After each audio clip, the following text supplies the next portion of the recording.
Free college. It sounds like the perfect solution to help more Americans get a degree, right? But if you dig a little deeper, you'll see that most free college proposals actually make college less accessible to those who need it most, exacerbating the inequalities that already exist within the higher education system. How, you ask?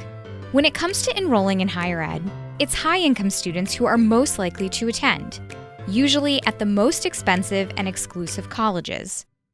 Free college would give this group of students the massive subsidy of free tuition, whether or not they need it, prioritizing the futures of these higher-income students and leaving lower-income students behind.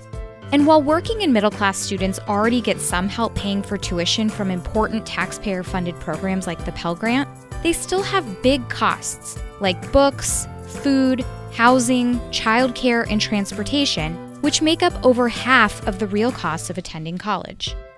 And free college would do nothing to help with these expenses.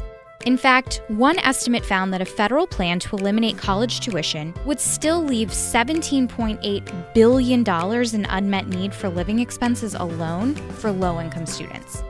Instead of helping a student at a public university shoulder these costs, free college would spend taxpayers' investment on paying tuition for a wealthy student at a school like UC Berkeley.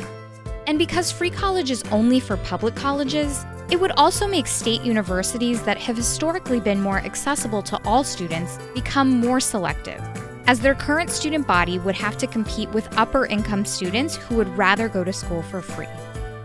While some on the left would argue making college free is a progressive solution for improving higher ed, it turns out that it's actually a pretty regressive policy idea. The good news is that there are more targeted and efficient ways to use taxpayer dollars to make our higher ed system more equitable and work for all students, including investing more in programs like Pell. Free college proposals currently on the table in Congress range in cost from $47 billion to $97 billion per year, 2 to 3 times more than what the federal government spends on Pell Grants targeted to low and moderate income students alone. So instead of free for all, let's make opportunity for all our goal. Because making college free won't provide all students with the access they need to gain a high-quality higher education.